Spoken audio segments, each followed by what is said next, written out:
Question na isa nating viewer, kamusta daw ba yung gulong natin after nating isabak sa malubak na mundo ng Quezon, Bicol at ng Samar, kung meron bang damage yung ating gulong ngayon. Napakaganda ng tanong ni Bossing. So magkakaroon na rin tayo ng follow-up review dito sa ating sasakyan. Sa mismong gulong natin mga boss, kung natatandaan po ninyo, prior nung ating biyahe papuntang Samar is nag-decide ako na palitan po yung aking mga gulong. Kasi naka-stock tires pa po yan. And yung stock tire niya, na-experience ko na 2 beses na po ako nasabugan ng gulong dyan. Yung una is last year, nung pumunta rin po tayo ng Samar, pauwi kami noon. Alanganing oras, 11 PM, sumabog yung isa, nalubak.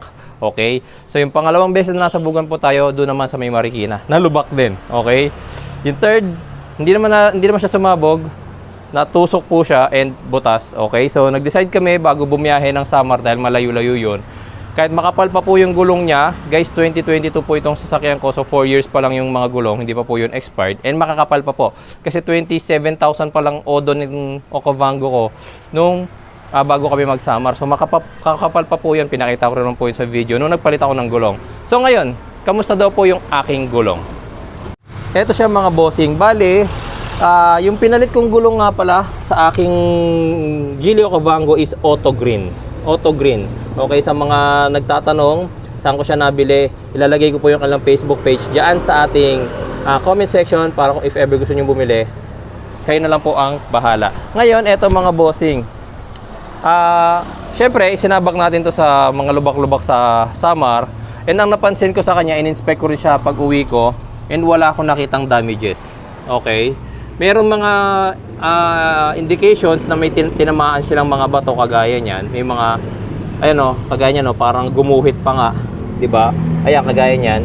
Pero wala akong nakitang damage ngayon. Ayan, kung makikita ninyo, ikutan natin yung buong gulong. And wala kayong makikitang damage. Okay?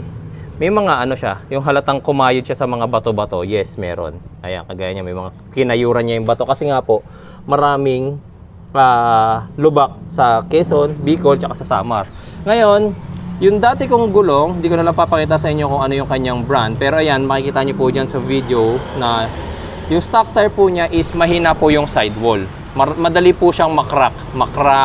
Pag nagater o natamaan ng bato sa gilid, nagkakaroon po siya ng damage talaga. And actually mga boss, hindi ko po sinisira yung reputation ng tire ha. Tanungin nyo rin po kasi lahat po ng mga naka-Geely, yan po yung stock tire namin. And pansin po talaga namin na yung gulong na yan, ang bilis pong ma-chip. Actually, lahat po ng gulong ko dito sa Geely Okavango, merong ganyan dati. May mga tama sa sides, okay?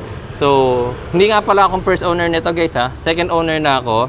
And yes, bago ko siya nakuha, may mga tama na yung kanyang gulong. Tapos, nung umuwi ako ng Samar, ayun, nadagdagan. Kasi nga po, pag natatama po siya sa mga bato sa gilid, nagkakaroon po siya ng damage. Ayan, makikita niyo po dyan sa video. Pero ito, ngayon, tingnan nyo po yung aking gulong. Ayan. Para makita nyo po. Wala po siyang damages. Actually, kahit nga po yung mismong thread niya, kung makikita nyo, parang hindi ko nga, kapag hinugasan ko to, pag nilinisan ko, isipin nyo baka brand new eh. Kasi hindi pa nalalapag, parang ganun. Yan. Okay, sobrang pa rin po niya, intact. Yan. Halos wala nga po na chip oh. Kung mapapasin nyo, wala rin pong na chip na parte ng gulong natin. Kasi syempre nga, malubak ang Samar, malubak ang Bicol, tsaka Quezon. Kapag tumatama sa mga bato, medyo machichip yan eh. Pero tingnan nyo naman, halos walang na-chip Meron mga sumisiksik na bato kagaya nun, kagaya niyan. Pero yung na-chip, wala eh O diba? Tsaka itong brand na to guys, mura. Mura siya kasi yung mga size 18, sa mga hindi nga po pala nakakalam, size 18 po yung aming mugs. Mahal ang mga size 18 kasi rare po sila. Rare. Yan po yung size ng gulong ko. Size 18 medyo rare pa yan eh. Bibihira pang mga naka-size 18 na gulong, kadalasan 17, 16, 20s. Pero ang 18s bihira pa po yan, kaya ang gulong yan mahal pa po sa iba. Pero itong pagkakabili ko rito sa gulong ko, mura lang po ang isa niyan. Okay? Check din natin dito sa kabila. Wala rin pong damage dito mga bossing. Chinek ko na po to.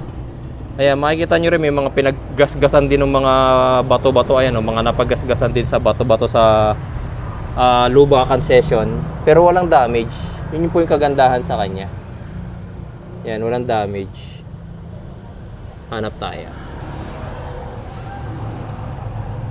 Ay, hindi. Dumi lang. Wala talaga guys. Kahit dito natin i-inspect. Ayan. Halos walang na-chip na ano, na threads. So dito mga boss, masasabi ko na para sa akin okay itong brand na to dahil nga nakasurvive tayo sa Bicol, Samar and Quezon at walang naging damage yung ating gulong, hindi tayo na-flatan, hindi tayo nasabogan ng gulong. So magandang challenge yun sa mga gulong natin.